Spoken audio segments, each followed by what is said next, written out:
I totally redid this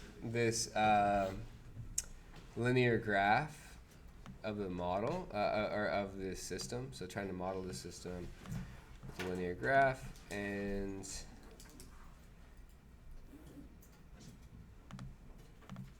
the kind of the no, that's not what I wanted.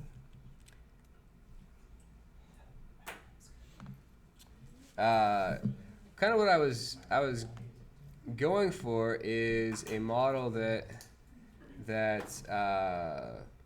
allowed us to do a state model of the system and then get a transfer function so we could do a control system on it, right? So this is like my goal. Now, in the end, what I decided to do was I decided to just use a lot of dependent sources, which is the way that this model is typically described. I thought I could get away with a little bit more of an elegant transformer model, but it didn't really work very well. So I read you this, and I'll try to explain what each of these things is to everyone, so we kind of get a good grasp of that. So then on the electronic side, we have a voltage source, and that voltage source is going to have an internal resistance associated with it, an output impedance. However, it turns out that our source has its own feedback in it. So our voltage source is modeled best with a very tiny output impedance, or maybe none at all. An ideal voltage source is one way to model that. So we could probably do away with this here, but the way that the model works, you can't really have a voltage source connected directly to a capacitor. Otherwise, it's a dependent energy storage element then. This is also, we aren't modeling the PWM at this point. We haven't included that, but we could. It's like all ready to do that. We just haven't done it yet. So keep that in mind. I set it up like this so that we could include this PWM and the smoothing part of the model, but I didn't really end up doing simulations like that. But it's ready to go if we wanted to. And then we've got the thermoelectric cooler is the next part. I'm going to just say for now, all the stuff that happens inside the thermoelectric cooler is the difficult part. The other parts, so the electrical part was pretty straightforward. The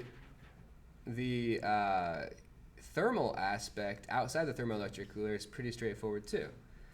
We have, so down here, this is the K-sphere side, the internal side of the box. And the K-sphere is here, and we model that by a fluid capacitance, or a heat capacitance, I should say, because the heat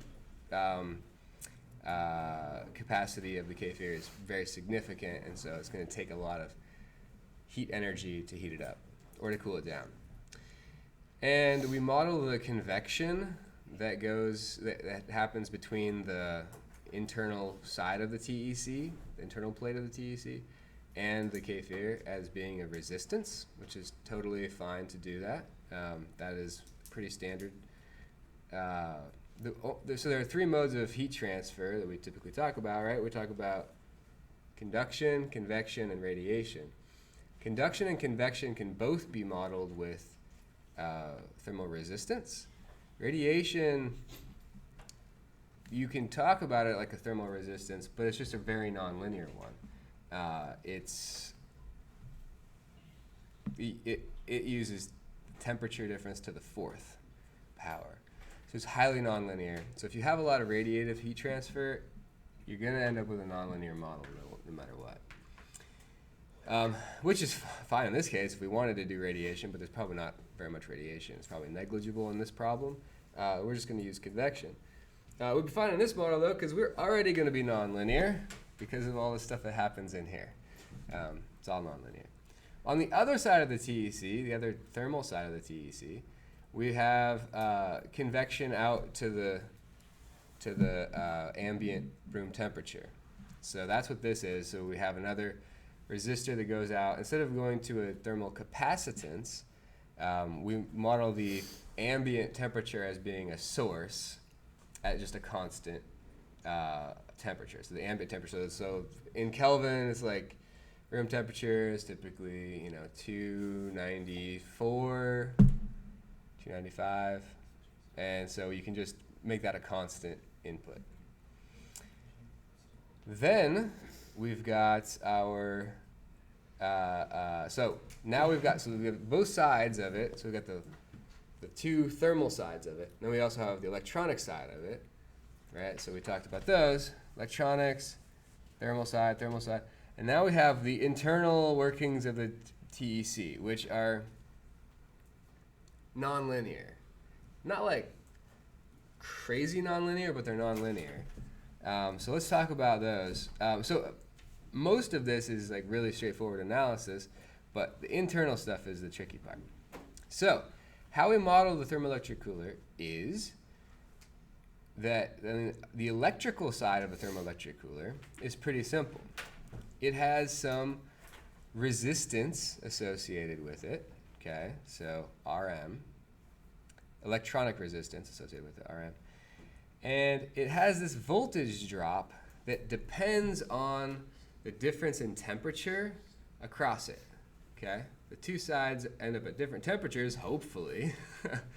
If it's working, there are two different temperatures. So the voltage drop across the thermoelectric cooler depends on that temperature difference. And the way that it depends on it is through the Spec coefficient alpha.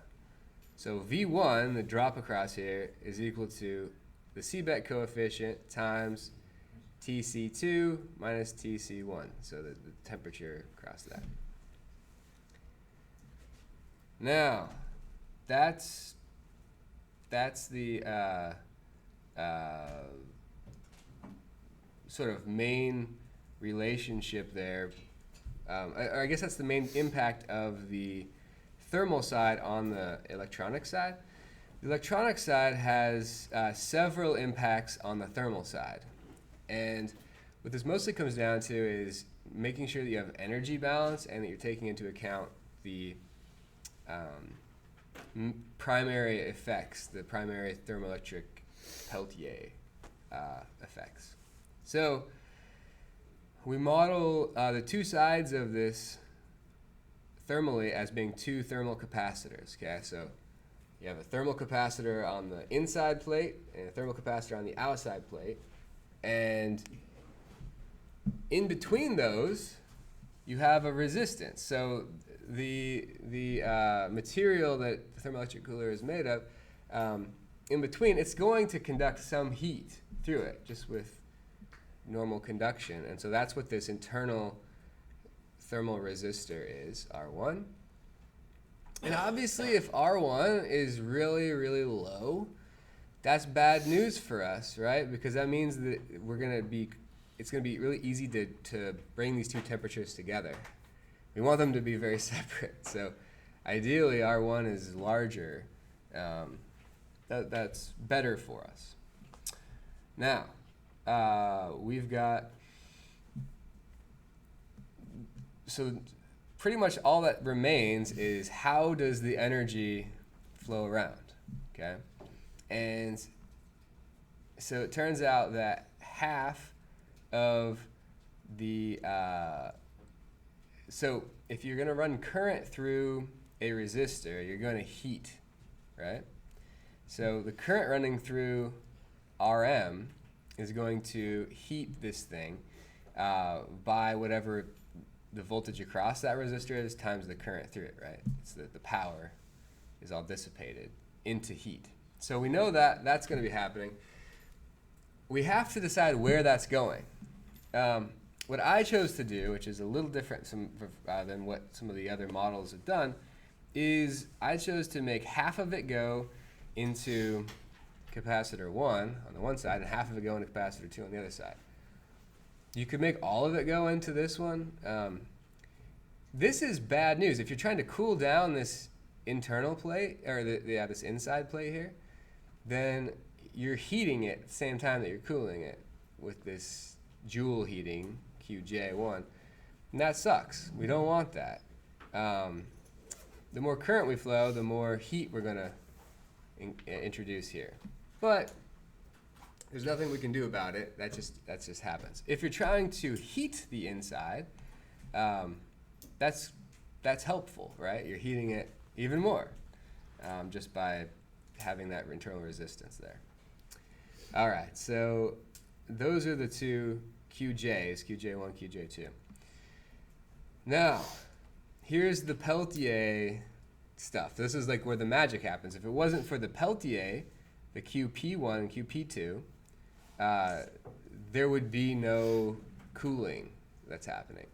So the Peltier equation is that the Seebeck coefficient times the current that's going through here times TC1, which is the temperature of this inside plate, is equal to the amount of heat that is drained off of this inside plate.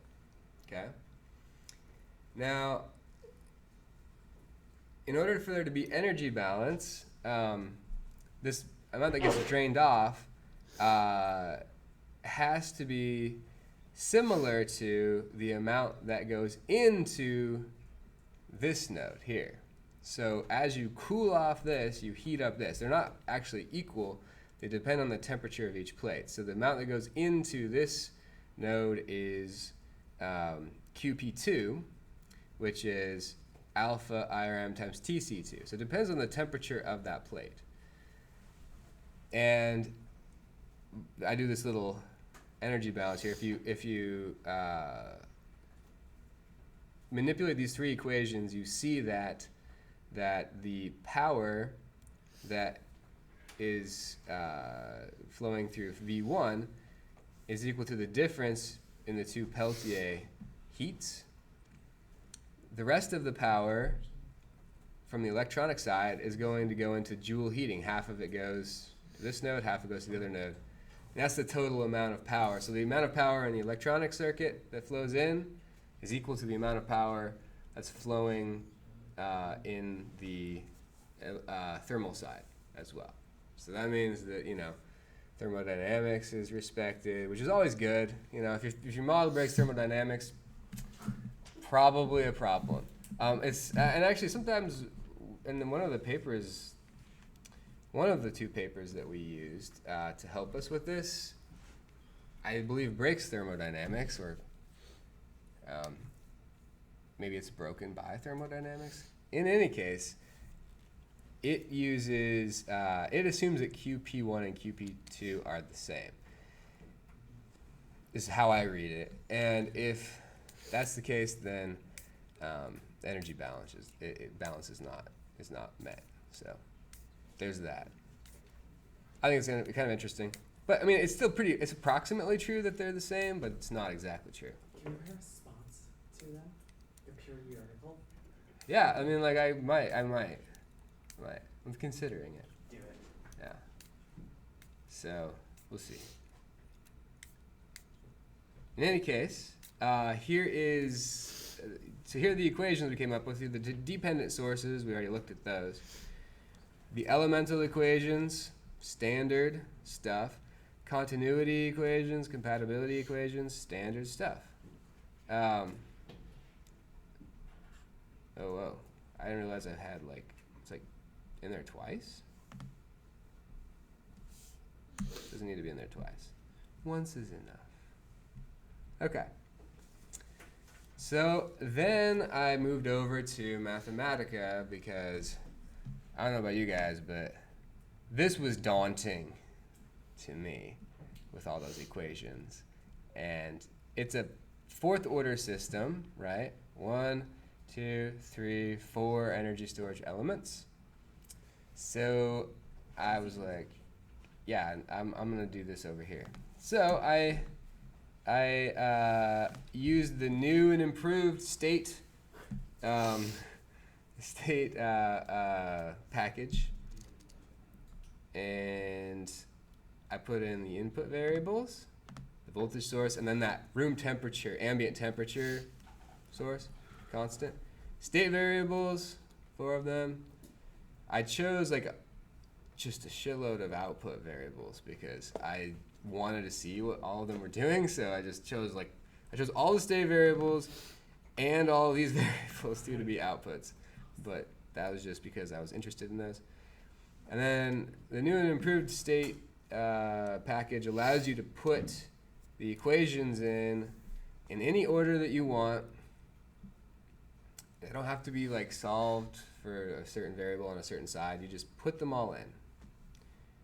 And so here are elemental equations, here are the dependent source equations, continuity equations, and compatibility equations. So how many times did I have a typo in these equations? At least 3 times. And then I was like, this isn't working. And then I had to go back and, yeah.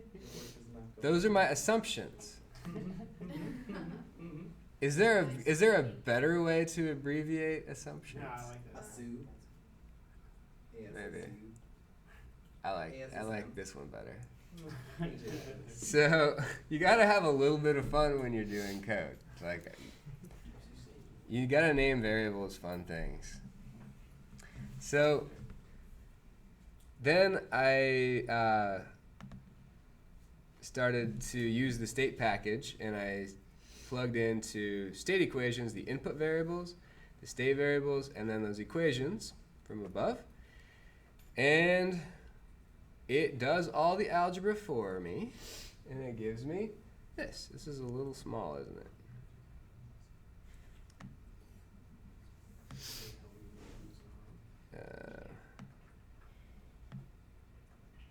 There is a way to zoom here.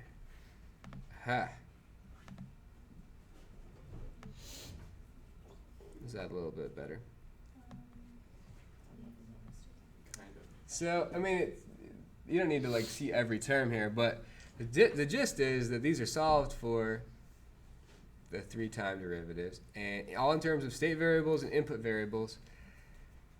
But one important thing here is that some of these state variables are squared, so it's nonlinear. Great times. We knew that was going to happen because some of our relationships were nonlinear. So, nonlinear state equation, which is totally fine, and actually all the simulation stuff that I do in here is nonlinear. So, that's totally fine.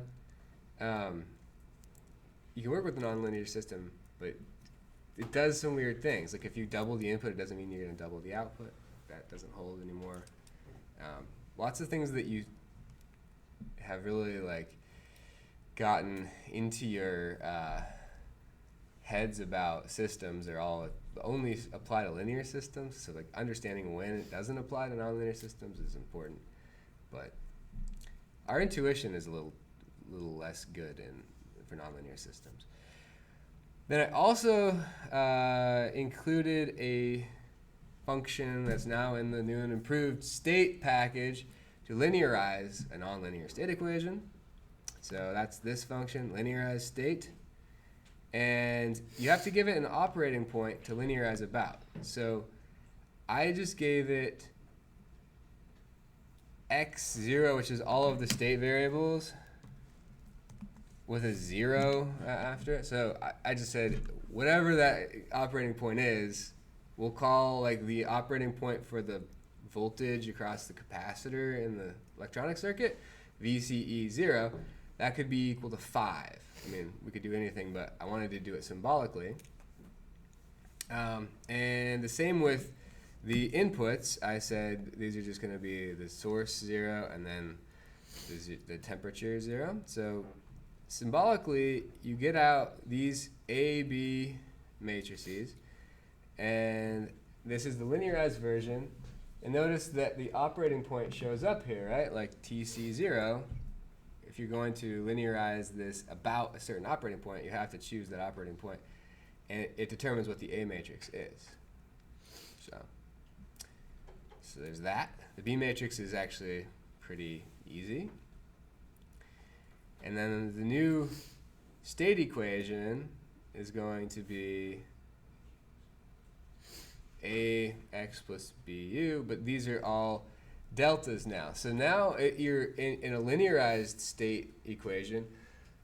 Everything that you do with that is based on perturbations or variations from that operating point that you chose.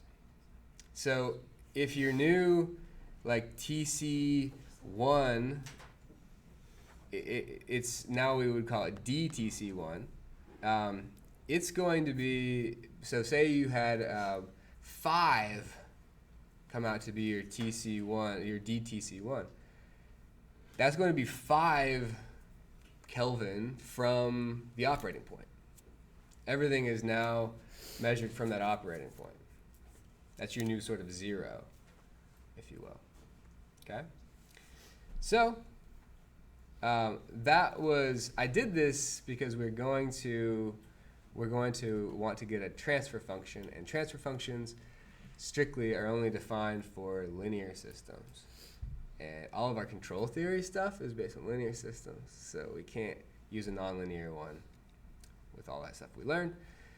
Find the output equation. So here we go. I have an output equation, out equations function in that package too. You give it the same stuff. You get out these output equations for all these different variables. Remember, I decided to get like a bunch of different outputs. I didn't need to, I just wanted to see all of these things. Then linearize the output equation. So there's also a linearized output function in there. So you can just give it the stuff. It spits this stuff back to you. It gives you the C and the D matrices. Once again, operating point, etc. So there's our output equation. It's like that. Pretty straightforward. All right, so then form nonlinear and linear state models for Mathematica. So we've done most of our stuff in MATLAB this year. Due to the fact that we had to go through this loop several times, we were changing the model. We just started to do things in Mathematica natively, which is a little clunky, but not terrible. The nonlinear model, you can define it. So sort of like the SS command in MATLAB. There's a similar one. It's called state space model for the linear systems, nonlinear state space model for the nonlinear systems. And you can make it. So there's the nonlinear one. Here's the linear one here. And then here's the transfer function model. And I'm not going to expand the transfer function model or this one. They're like really big. So I don't even want to look at that. But, if we choose a specific operating point, which I do here, which I chose, well, I probably should have just chosen everything to be like 293 or whatever.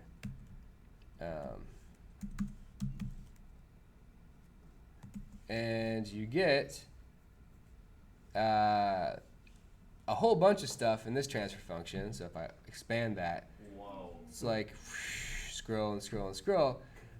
But if I plug in numbers for those things, oops, that's not what I wanted to do.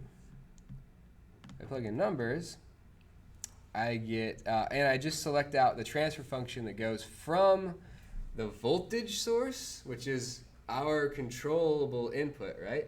The voltage source to the temperature of the kefir. That's one of the transfer functions in here. And that's what we want to control, right? We want to control the temperature of the kefir, and we have the ability to change the voltage. So we want to know what that transfer function is. And that is this one. So it's fourth order, it turns out.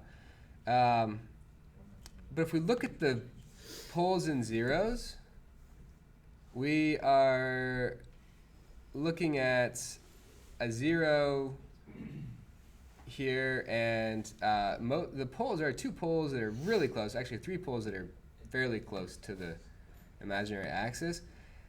And then there's this one that like doesn't even matter because it's way out there, right? So that's our transfer function to work with. We're going to use this in a minute. We're going to switch over to MATLAB and talk about how to do the control aspect of this.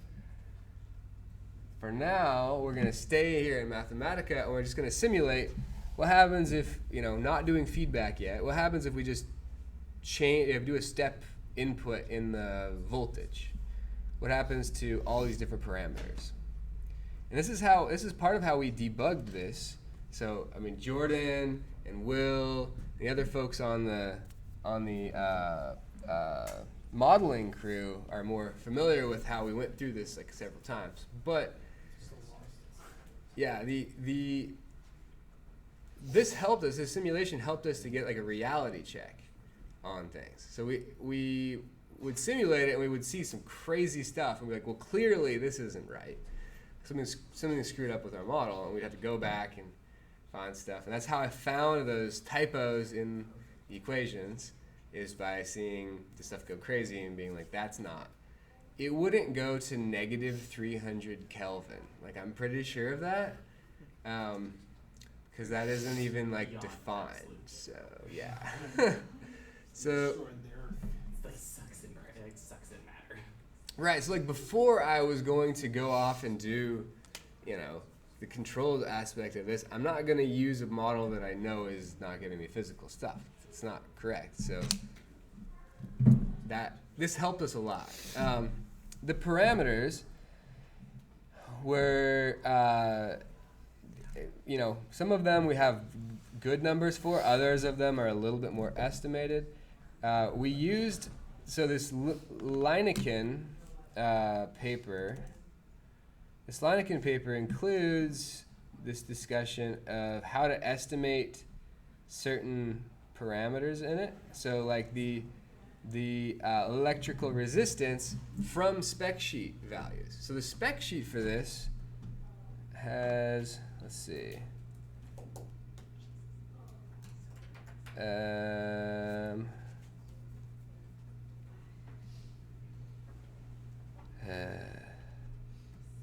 thought I had it.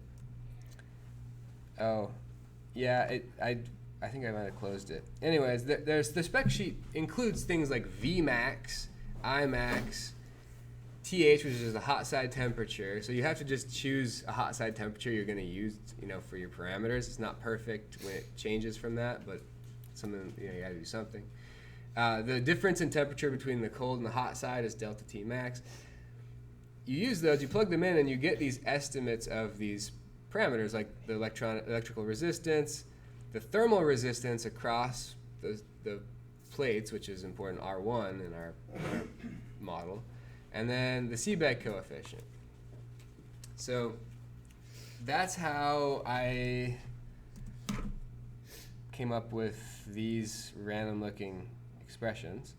And then we use the data sheet for things like TH, Tmax, Imax, Vmax, etc. And we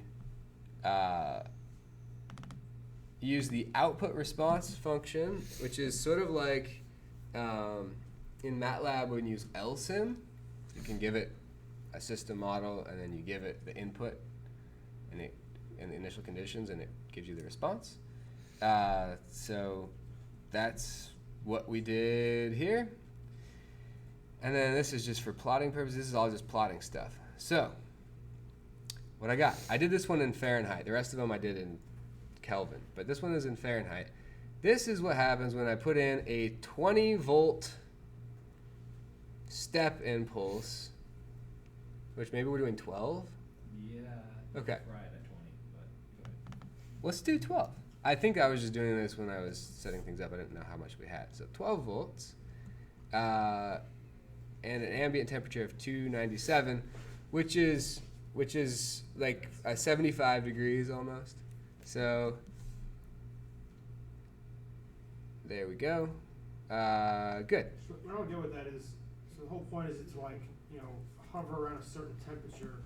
So this doesn't show like, when it hits, a certain temperature, it doesn't go back up. You know what I mean? Like, why would that just be straight on going down in temperature? You don't want it to go below a certain temperature. Doesn't like that state model represent the fluctuation around a certain temperature? So the state model represents the dynamics of the system. So if you put in a certain input, you're going to get a certain output. And that's what we're doing here. We just said, what happens if you put in 12 volts? And over time, that's what. And over time, this is what starts to happen. So this is going to eventually bottom out. Right. I did it for how many minutes? No, 30 minutes. So in 30 minutes, the temperature of the kefir would go from 74.5, or no, it's almost 75. About 75 down to about 63 and a half or something like that. In how long? In 30 minutes. So with an ambient room temperature of about 75. So if you have a pretty warm room and everything starts off at room temperature, you can cool this thing down, which is like pretty good. I mean, that's exactly what we wanted to see. This is what we wish we had had like 3 or 4 weeks ago, is this result, so that we would be confident in our design. We all thought hopefully this would work out, but I think this is going to work out. Because whenever I did the calculations, I got it that we could do in like 10 minutes. Well, how many degrees? But though? at the same time, I also wasn't taking into consideration how efficient the cooler was actually. Yeah, you were assuming all the power was Yeah, just being based sucked off of, out. Room temperature, and then I did it, okay, if it can put off 60 watts at most efficient, and then did one for 30 watts, and say not most efficient, I got like 15 minutes. Yeah. And then this is way better, because you're actually taking into consideration like room temperature and all that. Right. So yeah, and it has in it like the joule heating of like the internal resistance. So you're fighting against it. And there were some parameters that I was using before where like we could hardly cool at all. And then I got better parameters in there, and then it got better. So yeah. So I think this is a reasonable model. I think that there are some things that might be, adjusted. Like I do think that these two thermal resistances here, those are the two that represent the convection, like out the back, and the internal convection, which those are really hard to estimate unless you actually do measurements. So we would probably have to do an experimental setup, but I think they're reasonable enough, and they mostly just change the time things take. So we would have to adjust this. So it could be we fire this thing up, and maybe we can't go from 75 to 63 and a half in 30 minutes. Maybe it takes 40 minutes. Maybe it only takes 20 minutes. But I think we're going to be able to get there. So I bet we're probably not more than like a factor of 2 off on either of those resistance parameters. They're probably close. So you said you put a 12-volt step input in for this, right? Yeah, What was the duty cycle for that? 100%. 100%? Okay. So this is if we just went full bore for 30 minutes, which is probably not something we're going to do a lot, hopefully, because it's a lot of power. Yeah, we want to stop at like what, 70 degrees or something like that. So. We want to be able to set the temperature.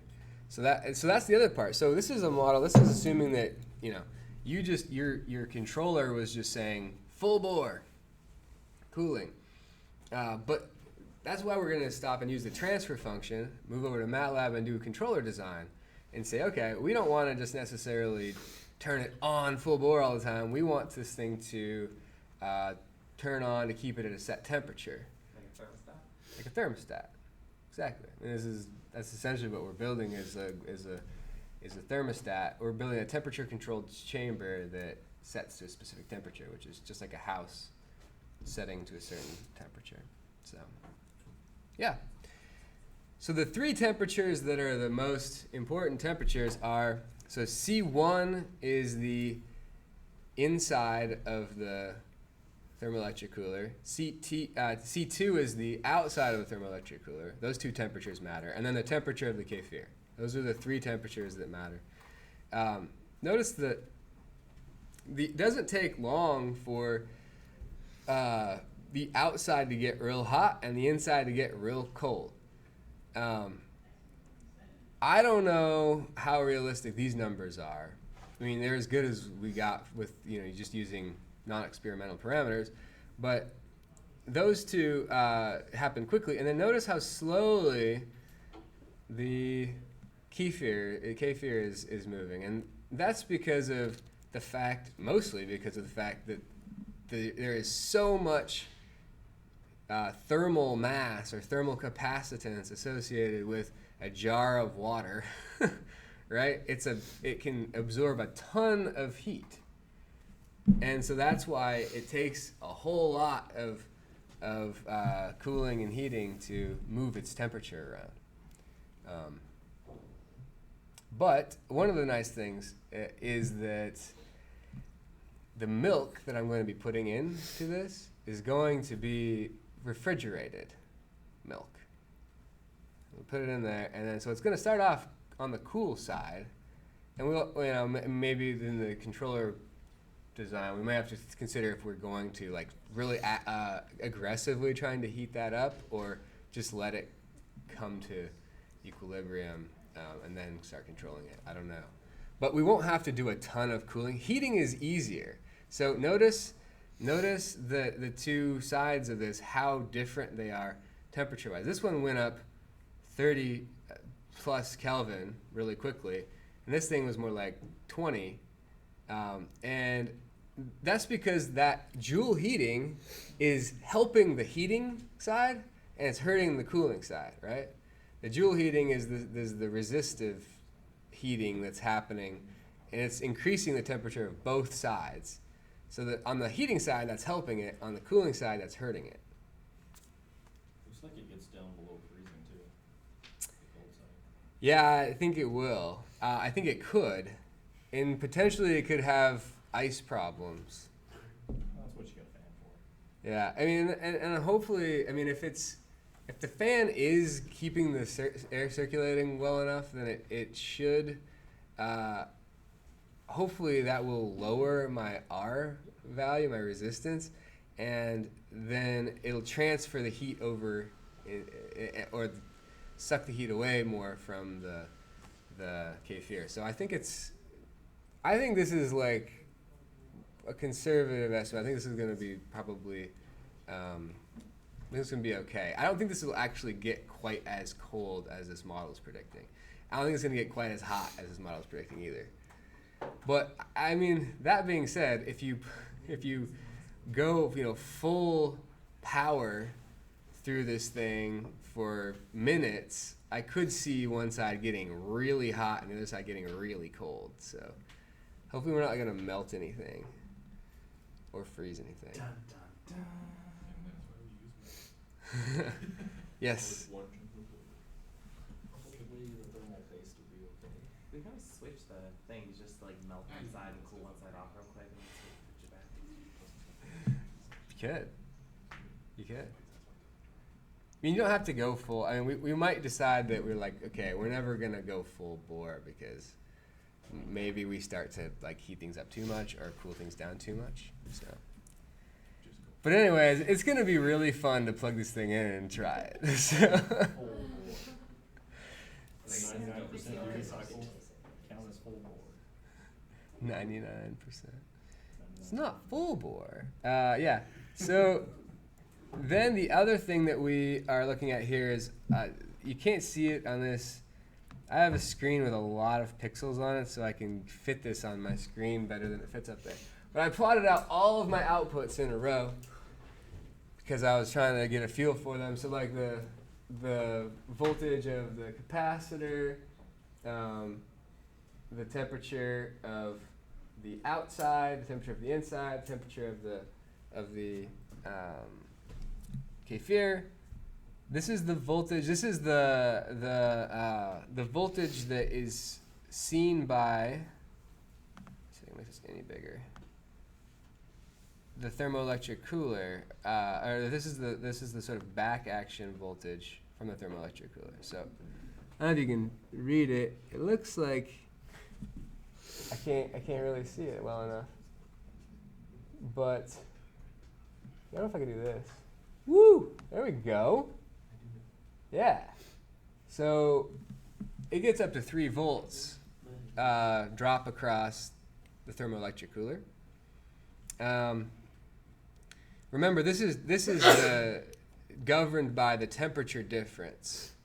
So this is as high as it'll get because this is the max temperature difference that we'll get this is the heat that's flowing through the middle of the thermoelectric cooler. So 30 watts is going through it, which, you know, is significant. Our Peltier, our P1, which is the inside, and this is the side that this is our cooling heat. So this is, you know, down at like 65 here.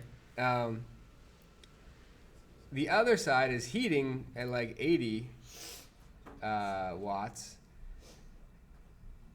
Then there's the joule heating. So there's like 20 watts of joule heating going into each side. So if you have 20 watts of heat coming into each side, and your cooling is at like 65 watts, then you've only got 45 watts of cooling that's actually happening, right? Plus, you gotta fight against 45 watts, fight against this too, because you're getting heat flowing back the other way through the thermoelectric cooler. So that takes your 45 watts and it drops it down to 15 watts. You're only getting really 15 watts of cooling. So that's why these things they're really nice, but they're also not super efficient either.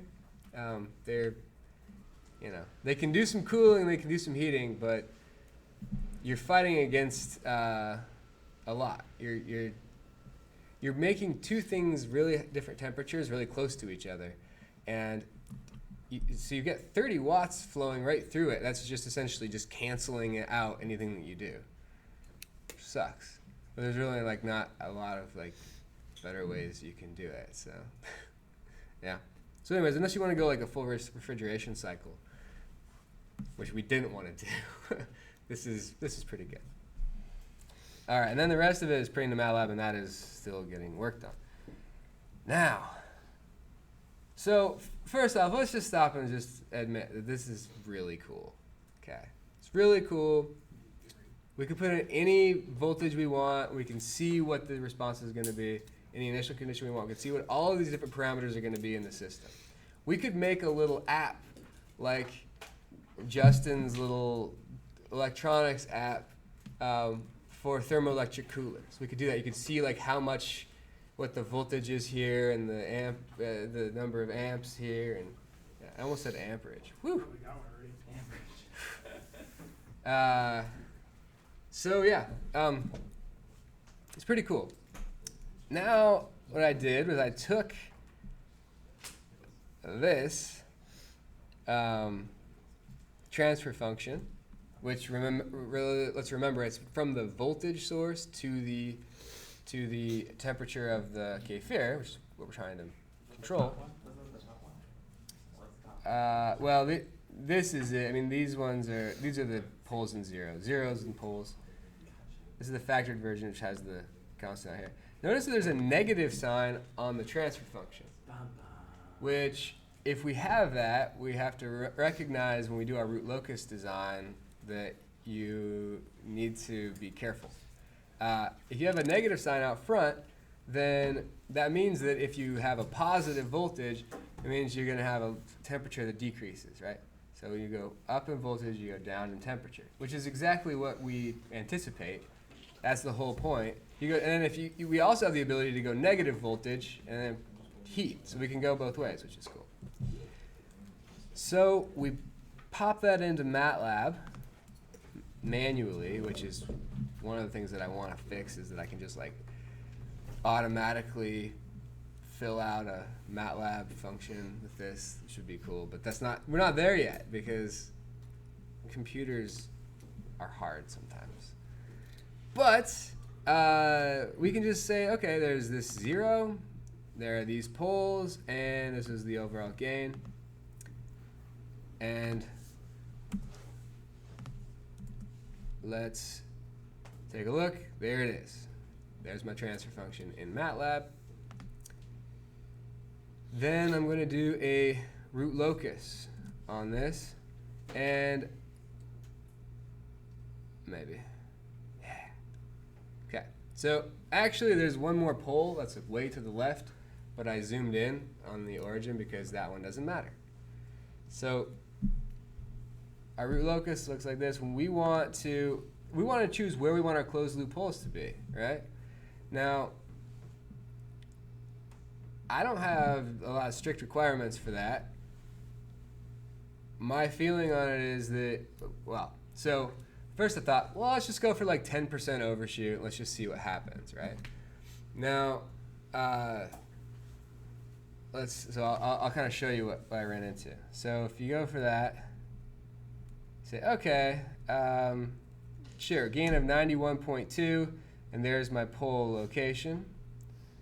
So let's say that with just a gain control, the P controller, notice that I did root locus of negative G.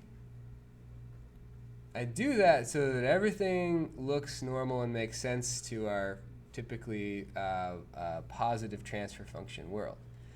Then, when I chose the gain, it was a gain on there. It said positive 91.2. And I'm going to say that my gain is actually negative 91.2. That's to compensate for this negative sign. Okay. That's like one of the many ways you could go about dealing with a negative transfer function. Then I also included what is the location of the pole, that closed loop pole. And then what I did at this point is I simulated it, and the response, just for a step response. So just for like one temperature or 1 degree difference, if I wanted to move 1 degree, what would happen? And if I moved 1 degree, I got a large voltage that the controller tried to apply. It was trying to apply like 80 or 90 volts, which, I mean, makes sense based on that controller. That's what it wanted to do. But we don't have 80 or 90 volts, right? So I said, okay, let's try to slow down our step response so that, then you can do it. You can still put in a controller like that. It's just going to always saturate, right? It's going to say, I want 90 volts, and it's going to actually put out 12 volts. And so your predictions of how it's going to respond, unless you have limits in your simulation, which you can do, it's going to look different. It's going to look different than what it'll actually look like. So if we want to design for something that's going to be realistic, we should probably slow it down, and that's what I decided to do. And I decided to use a lead controller. And I unfortunately don't have time to talk about that today. But one thing that I will show you is CISO tool. So MATLAB has this. I don't really use this for actual design usually, but I do think it's kind of interesting and fun to use when you're first starting out. So this thing allows you to define what the blocks are in this, and it'll do this, like the root locus and stuff for you, and then I'll show you the coolest part in a second. So the system data, you just select out from your workspace your transfer function G, and now it's in there for their G value. And now it's giving me the root locus plot. Now, you can add like a 0 in here.